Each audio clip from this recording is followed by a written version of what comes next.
Out the car. Move it, cockroach. Deputy Dale Braddock yanked the door open, dragged her out by the wrist, shoved her face first into the hood. Let's see how much cash a long-haired chimp running from a refugee camp keeps in the car. He pulled an envelope from her console. $300, a birthday gift for her mother. He fanned the bills, then stuffed them into his vest pocket. She didn't scream, didn't beg. Civil forfeiture. My road, my rules. With steady eyes. 3 cars passed. Not one slowed down. Now drive. And if you think about filing a complaint, next time is worse. Braddock had been robbing black drivers like this for 10 years. Hundreds of stops. Not a single consequence. But this time, he picked the wrong woman. Whew. But here's the thing. That stop? That was just the beginning of his nightmare. Let me take you back. Not to the stop, we'll get there, but to the morning before everything changed. Faith Young woke up at 5:45 a.m., the way she always did. No alarm. Her body just knew. 15 years of early mornings had trained her better than any clock ever could. She made coffee in the dark kitchen, black, no sugar. The spoon clinked against the mug while the house was still quiet. Her husband, Terrence Hall, was asleep upstairs. He was a civil rights attorney, the kind of man who read case files the way other people read novels. They'd been married 11 years. Solid. Comfortable. The kind of love that doesn't need grand gestures because the small ones never stopped. Faith stood by the window, watching the street lights flicker off one by one as dawn crept in. She lived in a modest house in the state capital, nothing flashy, a brick 2-story with a patch of lawn and a fence that needed painting. You'd never guess what she did for a living by looking at where she lived. And that was the point. Faith Young was the Deputy Inspector General for the state's Office of Police Accountability. Her job, her entire career, was investigating cops who broke the law. Excessive force, racial profiling, evidence tampering, theft under the badge. She'd seen it all. She'd built cases that ended careers and sent officers to prison. But she never talked about it at dinner parties, never introduced herself with a title. She drove a 7-year-old Honda Civic with a dent in the rear bumper. She kept her badge in her work bag, not on her belt. If you passed her on the street, you'd see a black woman in her early 40s with tired eyes and a calm voice. Nothing more. That's what made her dangerous. Not the title, the invisibility. She got to the office by 7. The building was government gray, 3 floors, bad lighting. Her desk sat behind a glass door with her name on it, in small letters. No window. She liked it that way. Fewer distractions. That Tuesday was routine. She spent the morning reviewing a misconduct case that had taken 8 months to close. An officer in a southern district had been falsifying overtime reports. Not glamorous, not headline-worthy. But it mattered. Every case mattered, because every case was someone's trust broken. By 5 p.m., she was done. She packed her laptop into her work bag, grabbed the envelope from her desk drawer, $300 cash for her mother's birthday, and headed for the parking lot. She called Terrence from the car, put him on speaker as she merged onto the highway. I'm taking Route 9 home. Gonna swing by Mom's tomorrow with the gift. Tell Tanya I said happy birthday. I will. And Faith, don't speed through that county. You know how those roads are. She smiled. Terrence always said that, every time she took that route. It was a joke between them, but it wasn't really a joke. They both knew what that stretch of highway was famous for. Black drivers getting stopped for no reason. Stories that floated through church groups and barbershops like smoke. She'd heard the rumors for years. A deputy out there who targeted black motorists, who took their money and called it legal, who planted things in cars and dared anyone to prove otherwise. But rumors weren't cases, and Faith didn't work on rumors. Not yet. The sun dropped low as she turned onto the two-lane county road. Fields stretched flat on both sides. No buildings, no gas stations, just asphalt and sky and the hum of her engine. The kind of road where you could drive 15 minutes without seeing another car. The kind of road where anything could happen and no one would know. Her dashcam, a small, personal unit clipped behind the rearview mirror, blinked its tiny red light. Always recording. A habit she'd picked up years ago, back when her mother Tanya told her the story that changed everything. Tanya Young had been pulled over on a road just like this one, 22 years ago. An officer dumped her purse on the asphalt, called her names she never repeated, took $40 from her wallet, and told her to be grateful he didn't arrest her. She filed a complaint. Nothing happened. Not a letter, not a phone call, nothing. That was the day Faith decided what she would do with her life. She was thinking about her mother when she saw the blue lights flash behind her.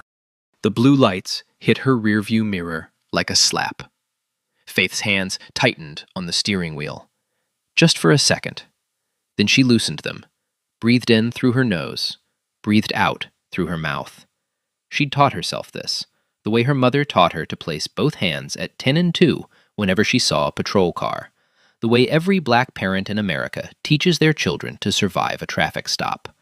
Don't reach for anything. Don't raise your voice. Don't give them a reason. She signaled right, eased onto the gravel shoulder.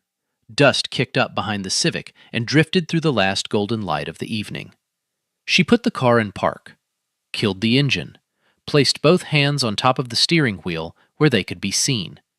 The cruiser sat behind her for almost 2 minutes, just sitting there, lights spinning. No movement. This was part of it. She knew that. The waiting. Letting the driver marinate in fear. Letting the power gap sink in before a single word was spoken. She glanced at her rearview mirror. 2 figures in the cruiser. Driver's side door finally opened. Deputy Dale Braddock stepped out. He was a big man. Not tall. Wide. Thick neck, thick forearms, belt loaded with enough gear to make him jingle when he walked. Late 40s, sunburned face, wraparound sunglasses pushed up on his forehead even though the sun was almost gone. He walked toward her car, slowly, not a hurry in the world. His boots crunched on the gravel with each step. Crunch, crunch, crunch. The sound of a man who believed he owned every inch of road he stood on. His partner, Officer Scott Hensley, stayed by the cruiser. Younger, early 30s, lean face, clean uniform. He leaned against the hood with his arms crossed, watching but not approaching. He looked like a man who had learned long ago that his job was to stand there and say nothing. Braddock reached Faith's window. He didn't lean down to speak. He stood straight, looking down at her, flashlight on, even though there was still enough daylight to see. He aimed the beam directly into her eyes. License and registration. No greeting, no introduction, no name, no badge number, no explanation for the stop. Faith squinted against the light. Good evening, officer. May I ask why I've been pulled over? He didn't answer, just held the light on her face, studying her, the way a butcher studies a cut of meat. I said, license and registration. You got a hearing problem? Faith reached slowly for her glove compartment. She narrated every movement out loud, the way she'd been trained, the way every black driver in America learns to narrate. I'm reaching into my glove compartment for my registration. My license is in my purse on the passenger seat. She handed both documents through the window. He took them without looking at them, held them loosely in his left hand while the flashlight stayed fixed on her with the right. "Where you coming from?" "The state capital." "That's a long way. What brings you down here?" "I'm driving home. I take this route sometimes." "This route." He repeated the words like they were evidence of something. "You take this route. Through my county." He said "my county" the way a landlord says "my property." Ownership. Territory. Lines drawn that people like her weren't supposed to cross. He walked to the front of her car, looked at the plates, walked back, slowly, taking his time, letting her sit. "These plates current?" "Yes, sir." "Insurance?" "In the glove compartment. I can get it. Stay in the car." He walked back to his cruiser, sat inside for another 3 minutes, running her plates, she assumed, or pretending to. The lights kept spinning, painting the fields red and blue. Faith sat still. Her heart rate was elevated. She could feel it in her temples. But her face was stone. She'd interviewed officers who had done exactly this. She'd read hundreds of complaints that described exactly this sequence: the pointless delay, the refusal to state a reason, the flashlight as intimidation, the tone designed to remind you that out here, on this road, your rights were whatever he decided they were. But knowing what was happening didn't make it feel any less suffocating. Braddock came back. This time his voice had shifted, harder, flatter. A decision had been made behind those sunglasses. "Step out of the vehicle." "Officer, can you tell me the reason for this stop?" "I'm not going to ask you twice. Step out." "I have a right to know why." "You smell that?" He turned to Hensley, who had drifted closer. "Hensley, you smell that?" Hensley hesitated. I'm not sure." "Marijuana. Clear as day." Braddock turned back to Faith. "I'm detecting the odor of marijuana coming from your vehicle. Step out. Now." There was no marijuana. There had never been marijuana. Faith didn't smoke. The car smelled like coffee and leather cleaner. But it didn't matter. The fabricated smell was the key that unlocked every door. Probable cause, manufactured in 3 words. Faith unfastened her seatbelt, opened the door slowly, stepped out onto the gravel. Loose stones shifted under her flats. The evening air was warm and heavy, thick with the smell of cut grass from the fields. She stood by her car. Braddock positioned himself between her and the driver's door. Hensley moved to the passenger side. Braddock looked at her the way he looked at all of them. Not as a person, as a transaction. "Hands on the hood." "I don't consent to a search, officer." The words came out clear and practiced. She said them the way a lawyer would, because she knew those words mattered. Not on this road, not tonight, but later. In a report. In a courtroom. On a recording. Braddock smiled. Not a real smile. The kind that says, your words mean nothing here. "Hands on the hood." She placed her palms flat on the warm metal. The engine heat pressed into her skin. She could feel the vibration of the cooling block beneath her fingers. Braddock nodded to Hensley. "Check the car." Hensley opened the passenger door, started with the glove compartment. Papers shuffled. Then the center console. Then the back seat. The sound of her belongings being handled by a stranger. Fabric sliding, zippers opening, things being moved, filled the silence. Faith stared straight ahead. At the empty road, at the fields turning dark, at the sky going purple at the edges. Braddock stood behind her. Close. Too close. She could smell his aftershave, cheap and sharp. She could hear him breathing. "You know what I think?" he said, low enough that only she could hear. "I think you people drive through here thinking nobody's watching, thinking you can carry whatever you want, thinking the rules don't apply. She said nothing. But see, this is my stretch, has been for 10 years, and I always find what I'm looking for. She noted the words, my stretch, 10 years, always find. She filed them the way she filed evidence, clean, precise, ready to be used. Hensley's voice came from inside the car. Got an envelope here, cash. Braddock's eyes lit up. He walked to the passenger side, took the envelope from Hensley, opened it slowly, deliberately, making sure Faith could see. He counted the bills. $300. Each one held up to the fading light like he was inspecting it for authenticity. $300. He whistled low. That's a lot of cash to be carrying around. Where'd this come from? It's a birthday gift. From my mother. A birthday gift? He tucked the envelope into his vest pocket, patted it twice. Well, your mother's gonna have to wait. This is suspected drug proceeds, civil asset forfeiture, county policy. That's not drug money, and you know it. He stepped closer, close enough that she could see the veins in his neck. What I know is that I detected marijuana in your vehicle, and now I've found a suspicious amount of cash. What I know is that you're on my road in my county, and the only thing between you and a cell right now is my good mood.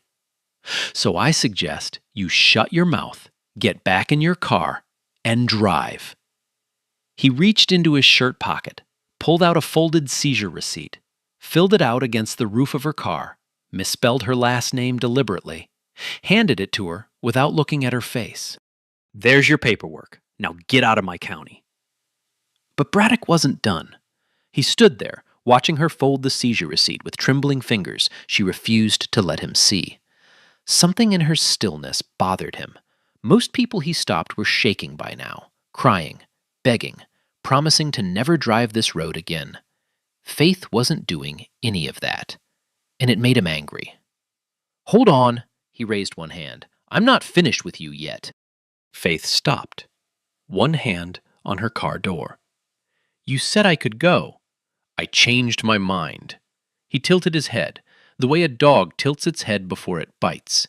See, something about you isn't right. The way you're talking, the way you're standing there all calm like you got nothing to hide. In my experience, that means you got everything to hide. He turned to Hensley. Search the trunk. I already told you I do not consent to a search. And I already told you I don't care. Hensley popped the trunk. The hydraulic hinge groaned. Inside was Faith's work bag, a laptop, a change of shoes, a bottle of water, a folded umbrella. Nothing else. Braddock walked to the trunk and started pulling things out. Not searching, dumping. He grabbed the work bag and turned it upside down. Her laptop hit the trunk floor with a crack. Papers scattered across the gravel. A pen rolled under the car. Her reading glasses case bounced once and landed in the dirt. He picked up the laptop, turned it over in his hands. Nice computer, real nice. How do you afford this on... What do you do again? I work for the state. The state? He said it like a punchline. Doing what? Cleaning floors? He dropped the laptop back into the trunk. Didn't place it. Dropped it. The sound, plastic on metal, made Faith's jaw tighten, but she didn't move. Hensley stood off to the side.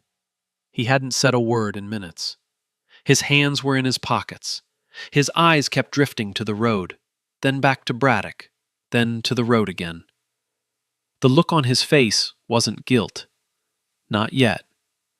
It was the look of someone calculating how much trouble he could get into versus how much trouble Braddock could cause him if he spoke up. He chose silence. He always chose silence. Braddock reached into the trunk again, felt along the carpet lining, ran his fingers under the spare tire cover. Found nothing. Of course he found nothing. There was nothing to find. But that had never stopped him before. He reached into his own pocket, casually, the way you'd reach for a piece of gum, and he pulled out a small plastic bag. Inside was a residue, brownish, powdery, barely enough to see. He held it up between two fingers. "Well, well, look what we got here." Faith saw it. She saw exactly what he did.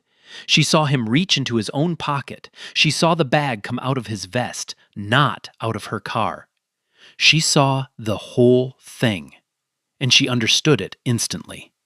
He planted it right in front of her, like it was nothing, like it was routine. Because for him, it was.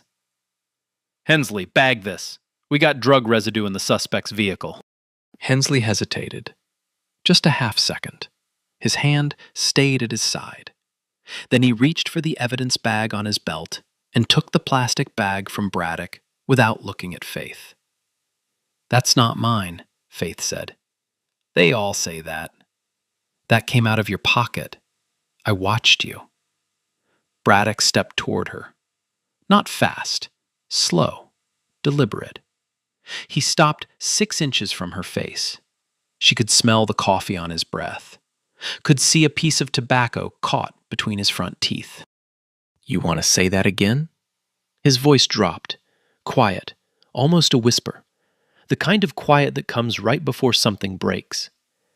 "Because right now, you're looking at possession. But if you keep running your mouth, I can make it distribution. And distribution on a county highway, that's a felony. That's handcuffs. That's your car impounded. That's your name in the system." He let the words hang. "Or," he took one step back, "you can take your little receipt, get in your car, forget this ever happened, and never drive through my county again. Your choice." The evening was fully dark now. The cruiser's lights were the only illumination, blue and red washing over the fields in slow, rhythmic pulses. Somewhere in the distance, a dog barked. Then silence. Just the crackle of Braddock's radio and the ticking of Faith's cooling engine. Faith looked at the ground, at her papers scattered in the gravel, at her glasses case covered in dirt, at the laptop she'd have to check for cracks later, at the receipt in her hand with her name misspelled on purpose. She looked at all of it, and then she looked at Braddock. "Can I pick up my belongings?" He waved a hand, dismissive, like shooing away a fly. She knelt on the gravel, small stones pressed into her knees through her work pants. She gathered the papers one by one, picked up her glasses case, brushed the dirt off with her thumb, put them back in her bag, placed the bag in the trunk, closed it. She walked to the driver's side door, opened it, sat down, put on her seatbelt. And then, one final gesture, the kind that stays with you. Braddock walked to her window. He pulled her driver's license from his shirt pocket. He didn't hand it to her. He held it out over the edge of the window and let it drop. It fell onto the asphalt beside her car. "Oops." She opened the door, bent down, picked it up off the ground. Gravel dust on the photo. Her own face staring back at her, smudged. She got back in the car, closed the door, started the engine. Braddock tapped the roof twice with his palm, the way you'd tap a horse on the side. "Move along. Get going. You're done." She pulled onto the road. In her rearview mirror, she could see Braddock walking back to his cruiser, laughing, saying something to Hensley that made him look away. She drove exactly the speed limit, both hands on the wheel, eyes forward. But behind the rearview mirror, a tiny red light blinked steadily. The dash cam had captured everything. Every word, every gesture, the planted evidence pulled from his pocket, the cash taken from her console, the license dropped on the ground, the misspelled receipt. All of it. Every second. She drove for 3 miles in silence. Then she pulled onto a side road, parked under a tree where the branches blocked out the stars. She turned off the engine, put her hands in her lap. And for the first time that night, Faith Young allowed herself to shake. Not from fear, from rage. The kind of rage that doesn't scream. The kind that sits in your chest and waits. The kind that builds a case. She picked up her phone, dialed a number she knew by heart. A voice picked up on the second ring. Office of Police Accountability, after hours line. This is Deputy Inspector General Faith Young, badge number 3184. I need to file a formal complaint, and I need to initiate an official investigation. Immediately. Oh, hell no. No, I'm sorry. Just imagine that's you. You're on your knees picking up your own stuff off the ground, while this man stands over you, laughing. And he just planted drugs in your car. How would you feel? What would you do? The call lasted 11 minutes. Faith didn't raise her voice once. She didn't need to. She spoke the way she always spoke when she was building a case. Measured, precise, every word carrying weight. She gave the after-hours operator her badge number, the exact location of the stop, the time, the deputy's name and badge number she'd memorized from his chest plate. She described every violation in order. The stop without stated cause, the fabricated marijuana odor, the illegal search without consent, the theft of $300 under false pretense of civil forfeiture, the planted evidence, pulled from the deputy's own pocket, the threat of felony charges to ensure silence, the deliberately misspelled seizure receipt. The driver's license dropped on the ground. Then she said the words that set everything in motion. I'm also submitting dashcam footage. It captured the entire encounter, audio and video, start to finish. Silence on the other end, then a long exhale. Understood, ma'am. I'll flag this for priority review, first thing tomorrow morning. No, not tomorrow, tonight. I want Detective Raymond Cole assigned, and I want a full records pull on Deputy Dale Braddock, every traffic stop, every seizure receipt, every complaint filed against him in the last 10 years. All of it, on my desk by morning. She hung up, sat in the dark for another minute. Then she drove home. Terrence was waiting at the kitchen table when she walked in. He saw her face and didn't ask what happened. He just poured her a glass of water and sat across from her while she talked. She told him everything, every detail. He listened without interrupting. When she finished, his jaw was tight. His hands were flat on the table. How many others? He asked. I don't know yet, but I'm going to find out. By 7 a.m. the next morning, Faith was at her desk. Detective Raymond Cole was already there, a 15-year internal affairs veteran with a reputation for being thorough and impossible to pressure. He had the records pull waiting. What they found made Faith's stomach turn. Dale Braddock had conducted over 600 traffic stops in the last decade on that same stretch of highway. 600. The data pattern was unmistakable. Over 80% of the drivers stopped were black. In a county where black residents made up 12% of the population. Civil forfeiture receipts tied to his stops totaled over $400,000. $400,000. Exposed across hundreds of transactions, all following the same script. Marijuana odor, illegal search, cash seized. No drugs ever actually found. No arrests ever actually made. Just money taken and people sent on their way. And the complaints. There were dozens, filed by drivers who found the courage to walk into a county office and put their name on paper. Every single one had been received by Captain Elaine Crawford. Every single one had been marked reviewed, no action warranted, and filed away. Not investigated, not forwarded, not questioned. Just buried. Cole pulled up the individual complaints on his screen. Faith read them one by one. The language was different. Different people, different days, different years. But the story was always the same. He said he smelled marijuana. There was no marijuana. He took the money from my glove compartment and put it in his pocket. He told me if I filed a complaint, he'd make sure I got arrested next time. Nobody called me back. Nobody ever called me back. One name appeared 3 times across 2 years.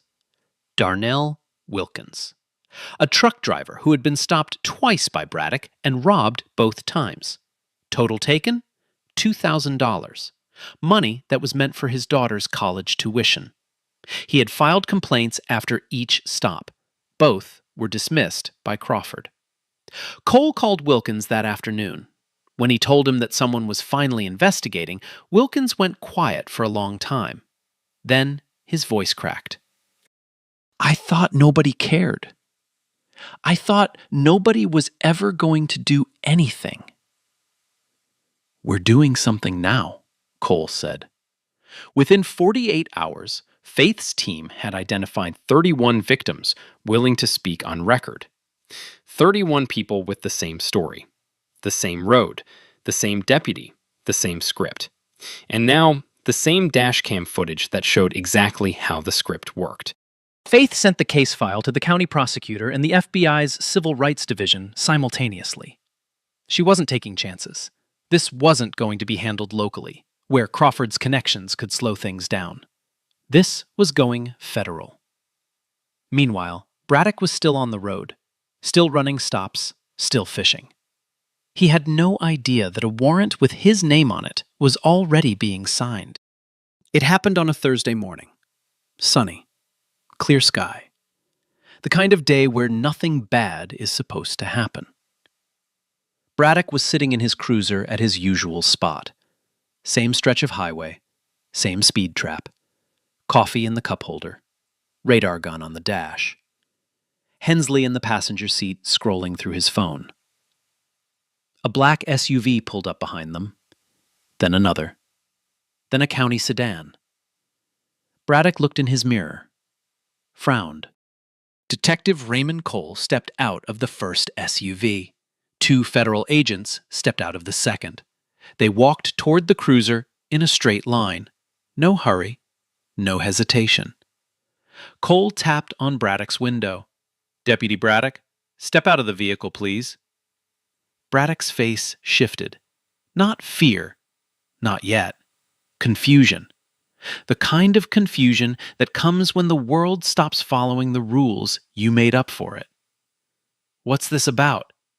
Step out of the vehicle. He stepped out. Hensley stayed frozen in the passenger seat, phone still in his hand, screen gone dark. Cole handed Braddock a folded document. This is a warrant for your arrest. Charges include theft under color of law, civil rights violations, evidence tampering, filing false reports, and conspiracy to commit fraud. Braddock didn't open the document. He stared at Cole like the words were in a language he didn't speak. This is a mistake. I've been on this force for 16 years. We know. Cole nodded to one of the federal agents, who stepped forward with handcuffs. Turn around, deputy. Now hold on. Hold on. Who filed this? Who? Turn around. The handcuffs clicked. The sound carried across the empty highway like a crack of thunder on a clear day. They drove Braddock to the county station, put him in the same interview room where he'd spent years writing up fabricated reports on the people he robbed. The irony was thick enough to choke on. Cole sat across from him, placed a laptop on the table, pressed play. The dash cam footage rolled. Faith's dashboard, Braddock's voice, the flashlight, the insults, the planted evidence coming out of his own pocket, the cash disappearing into his vest, the license dropped on the ground. every second of it. Braddock watched himself on screen. The color drained from his face the way water drains from a sink, slow at first, then all at once. He cycled through every response Faith had predicted he would. Denial first. That's not what happened. That footage is edited. Then minimization. This is standard procedure. Every officer does this. Then blame. She was acting suspicious. I had probable cause. Then the bargaining. Listen, I've given 16 years to this department. 16 years. You're going to throw all that away over one stop? Not one stop, Cole said. 612 stops, 31 victims on record, $400,000 in fraudulent seizures, and one very clear video of you planting evidence. Braddock's mouth opened. Nothing came out. His badge was removed from his belt. His service weapon was taken from his holster. He was processed, photographed, and placed in a holding cell. That same afternoon, Captain Elaine Crawford was called into the chief's office. When she walked in, 2 investigators from the State Oversight Board were waiting. They had her emails, the ones where she acknowledged receiving complaints about Braddock and responded with 2 words: file it. She tried to distance herself. I followed department protocol. Every complaint was reviewed and... Every complaint was buried, Captain, and you knew exactly what he was doing. Crawford was suspended pending investigation. Her office was sealed. Her computer was seized. Hensley was pulled from duty the same day. He sat in a separate interview room, pale and sweating. When Cole asked if he wanted to cooperate, Hensley didn't hesitate. "I'll tell you everything." He did. Every stop he witnessed. Every time Braddock reached into his own pocket. Every time he stood by and said nothing. He confirmed the entire operation, names, dates, locations, amounts, in exchange for reduced charges. By Friday evening, the dashcam footage was on every local news channel. The image that led every broadcast was the same: a still frame of Braddock dropping Faith's license on the ground. That image became a symbol, shared thousands of times, screenshot after screenshot.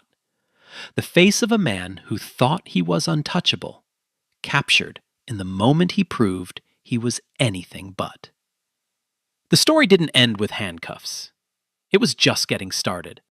Within a week, the FBI opened a full federal civil rights investigation, not just into Braddock, into the entire department, into the system that let him operate for a decade without consequence, into every hand that signed off on a complaint and did nothing. Federal investigators arrived in the county with boxes of subpoenas and a team of data analysts. They pulled every traffic stop record from the last 10 years, every seizure receipt, every dashcam log, or in Braddock's case, every missing dashcam log, every body camera report marked malfunctioning, every complaint filed and ignored. The pattern wasn't subtle. It was a blueprint. Braddock had averaged 60 stops per year on the same 15-mile stretch. 83% of those stops involved black drivers. The county's black population was 12%. The numbers didn't just suggest racial targeting. They screamed it. And the money. $412,000 in civil asset forfeiture over 10 years. Not $1 ever led to a drug charge.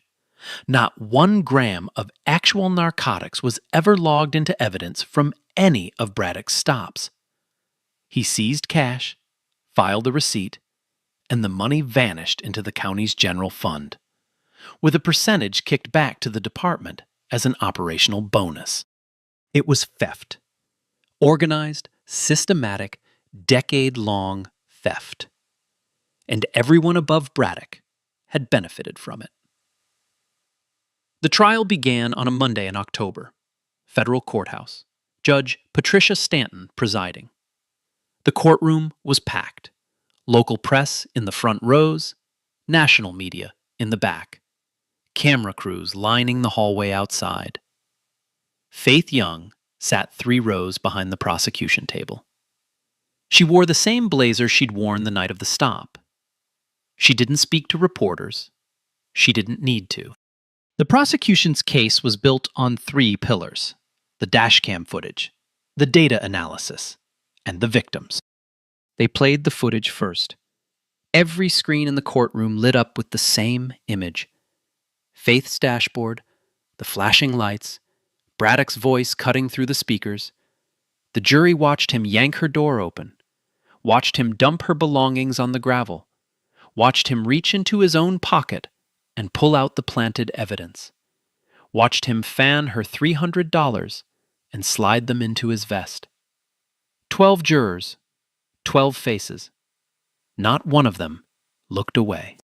Then came the data. A forensic analyst walked the jury through the numbers on a projected screen. Stop rates by race, seizure amounts by year, complaint counts by quarter. The analyst used a single phrase that landed like a hammer. This was not random policing. This was a targeted revenue operation. Then the victims. Darnell Wilkins took the stand on a Wednesday afternoon. He wore a pressed white shirt, and his hand shook the entire time. He told the jury about the first stop, a Tuesday evening in March, 3 years ago. He was driving home from a long-haul route. Braddock pulled him over, said he smelled marijuana, searched the truck, found $800 in the center console, cash Wilkins had earned that week.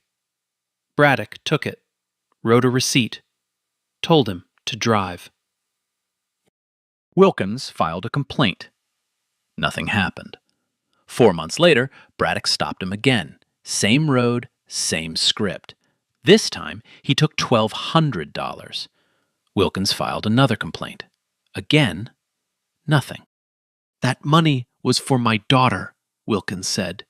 His voice cracked on the word daughter. "She had a tuition payment due. I had to call the school and tell them I couldn't pay. I had to listen to my own child ask me why. And I didn't have an answer. Because how do you explain to your kid that a police officer robbed you and nobody cares?" The courtroom was silent. A juror in the back row wiped her eyes. 6 more victims testified over the following days. A nurse who lost $500 on her way to a night shift. A retired teacher who had $300 taken, grocery money for the month. A college student who was stopped twice in 1 week and had his car searched both times. Same road, same deputy, same lies, same silence afterward. Braddock's defense attorney tried everything. He argued department culture, that Braddock was trained to conduct aggressive stops, and that civil forfeiture was legal under county policy. He argued training gaps, that Braddock was never told his methods were improper. He even attempted to discredit the dashcam footage, claiming the angle was misleading and the audio was unclear. Judge Stanton shut that down in 4 words. The footage speaks clearly. The jury deliberated for 6 hours. They came back on a Friday. Guilty. Every single count. Theft under color of law, civil rights violations, evidence tampering, filing false reports, conspiracy. Braddock stood when the verdict was read. His legs buckled slightly. He grabbed the edge of the defense table. For the first time in the entire trial, he looked like what he actually was. A man who had run out of road. Judge Stanton delivered the sentence 2 weeks later. She spoke for 11 minutes before announcing it. Her words were precise and deliberate. You were given a badge and a duty to protect. Instead, you used that badge as a weapon. You targeted citizens based on the color of their skin. You stole from people who had no power to stop you. You planted evidence to cover your crimes. And when those people found the courage to complain, the system you served buried their voices. This court will not bury them again. 15 years. Federal prison. No parole eligibility for 10. Full restitution to all identified victims. $412,000. Permanent ban from law enforcement in any capacity, in any state, for life. Braddock was escorted from the courtroom in handcuffs. He didn't look at anyone. The doors closed behind him with a sound that every person in that room would remember. But it didn't stop there. Captain Elaine Crawford was charged separately. Obstruction of justice, dereliction of duty, failure to investigate complaints involving a pattern of criminal conduct.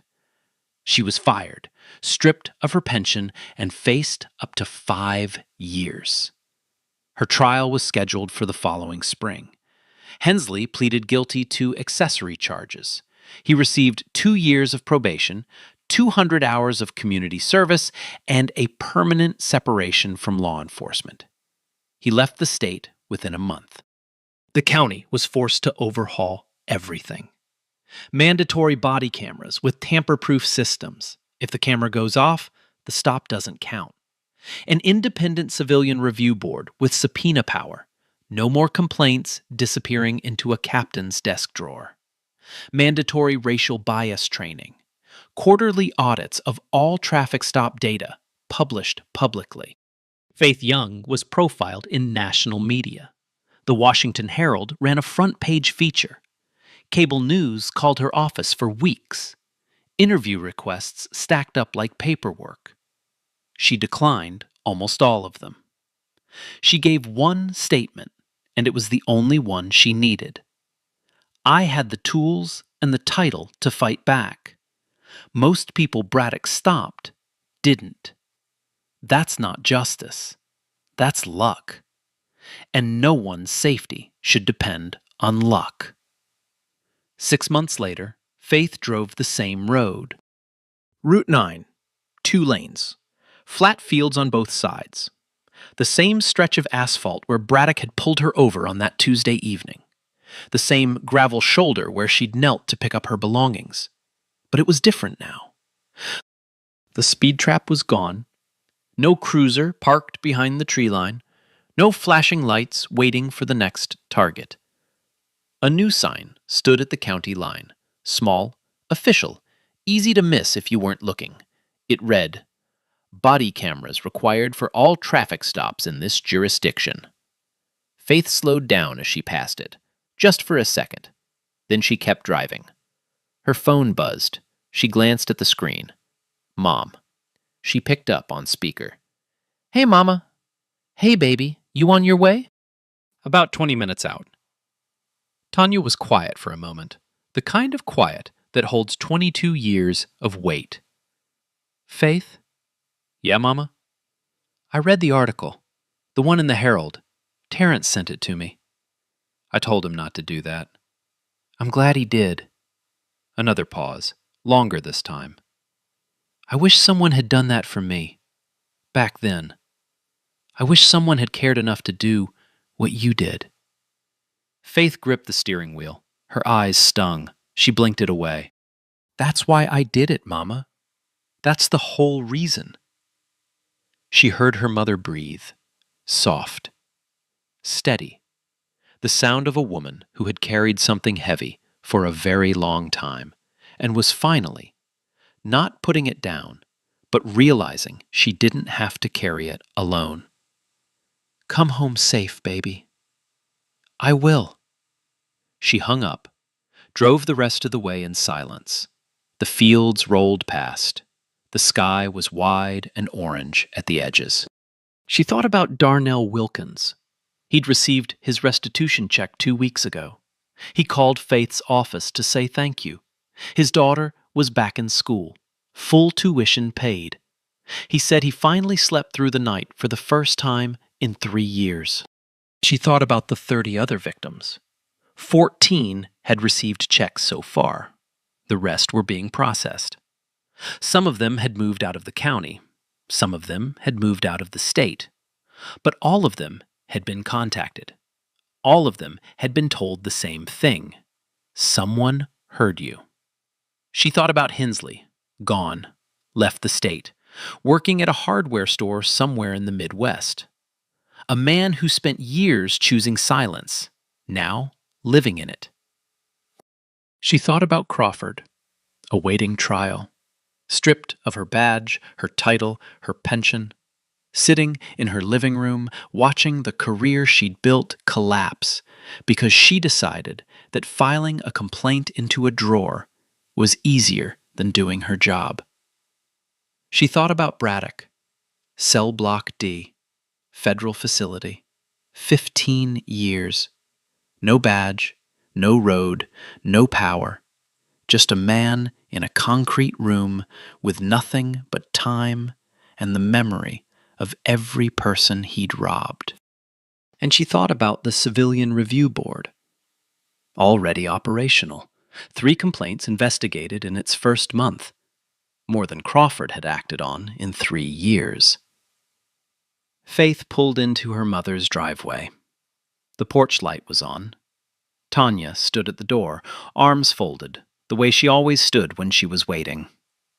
Faith grabbed the gift from the passenger seat, a new envelope.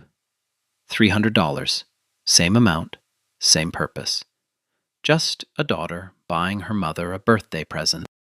She walked up the steps.